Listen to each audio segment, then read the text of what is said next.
ஐயா உங்களுக்கு சில தலைவர்கள் பிடித்திருக்கலாம், இல்லை என்று சொல்லல. காரைக்குடியை பொறுத்தவரை பெரும் தலைவர்கள் எல்லாம் போட்டி போடுறாங்க. இது பிடித்த தலைவர்களுக்கு ஓட்டு போடுவதற்கான தேர்தல் இல்லைங்க, ஆட்சி மாற்றத்திற்கு ஓட்டு போடுவதற்கான தேர்தல் என்பதை நம்முடைய அன்பு சொந்தங்கள் மறந்துவிடக் கூடாது. ஜனநாயகத்துல அவர்களுக்கெல்லாம் ஒரு காலம் வரும் பொழுது அன்னைக்கு ஓட்டு போடலாம். இன்னைக்கு நமக்கு திராவிட முன்னேற்ற கழகத்தினுடைய ஆட்சி வெளியே போகணும். அனைத்திந்திய அண்ணா திராவிட முன்னேற்ற கழகம் தலைமையிலான தேசிய ஜனநாயக கூட்டணி ஆட்சி உள்ள வரணும். இது மட்டும்தாங்க ஐயா தேர்தல். காரைக்குடியில பார்த்த ஒரு 2-3 நாட்களுக்கு முன்பு ரோட் ஷோ நடந்ததெல்லாம் பார்த்தேன். ஐயா அரசியல் என்பது ஒரு வண்டி மேல உட்கார்ந்து கை காட்டுறது அரசியல் இல்லைங்க ஐயா. வெயில்ல எப்படி நீங்கள் இருக்கின்றீர்களோ உங்களோடு இருக்கணும். கர்ம வீரர் காமராஜர் ஐயா தமிழகத்தினுடைய முதலமைச்சராக 9 ஆண்டுகள் இருந்தார்.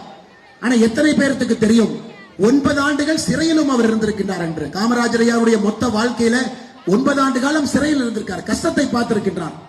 அது இன்னைக்கு வர்ற எந்த அரசியல்வாதியும் நான் தவறா சொல்ல. இளைஞர்களுக்கு அன்பான வேண்டுகோள், காரைக்குடியில் இளைஞர்களுக்கு அன்பான வேண்டுகோள், 18 வயசுல ஓட்டு போடுற இளைஞர்கள் 17 லட்சம் பேர் இருக்கிறீங்க.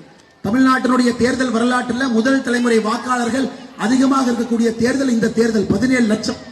20 வயசுல இருந்து 29 வயசு வரைக்கும் 1,07,00,000 பேர் இருக்கிறீங்க. அப்ப 29 வயசுக்கு கீழே 1,28,00,000 பேர் இந்த முறை வாக்கு செலுத்திருக்கின்றார்கள். அருமை சொந்தங்களே, அந்த இளைஞர் பட்டாளத்துக்கு அன்போடு கேட்டுக்கொள்கின்றேன், இந்த மாற்றம் என்பது உங்களுக்காகத்தான் பேசிக் கொண்டிருக்கின்றேன். அரசாட்சி தெரியாது, அரசு எப்படி செய்வது என்று தெரியாது, இதுவரை அரசியல் இருந்தவர்கள் கிடையாது, உள்ளாட்சி கவுன்சிலராக பணி செய்தவர்கள் கிடையாது. அவங்கள வச்சு அரசு அமைச்சு யாருக்கு நாம் என்ன பண்ண போறோம் ஐயா? அதனால் இளைஞர் பட்டாளமே, மாற்றத்திற்காக நீங்கள் நிற்க வேண்டும் என்றால் தேசிய ஜனநாயக கூட்டணியோடு நிற்க வேண்டும். மாற்றத்திற்காக நீங்கள் காரைக்குடியில் நிற்க வேண்டும் என்றால் அண்ணன் தேர்போகி பாண்டி அவர்களோடு நிற்க வேண்டும். மாற்றத்திற்காக நீங்கள் காரைக்குடியில் நிற்க வேண்டும் என்றால் அம்மா மக்கள் முன்னேற்ற கழகத்தோடு நிற்க வேண்டும். மாற்றத்திற்காக நீங்கள் காரைக்குடியில் நிற்க வேண்டும் என்றால் நம்முடைய குக்கர் சின்னத்தோடு நிற்க வேண்டும் என்று அன்போடு சொல்லுகின்றேன். அருமை சொந்தங்களே, நீங்கள் செய்ய வேண்டியது ஒன்றே ஒன்று மட்டும்தான். ஏப்ரல் 23ஆம் தேதி எதையும் யோசிக்காதீங்க, மாற்றம் வேண்டும். மாற்றத்துக்காக இருப்பது நம்முடைய தேசிய ஜனநாயக கூட்டணி, அனைத்திந்திய அண்ணா திராவிட முன்னேற்ற கழகம் தலைமையிலான தேசிய ஜனநாயக கூட்டணி என்பதில் நீங்கள் தெளிவாக இருக்க வேண்டும்.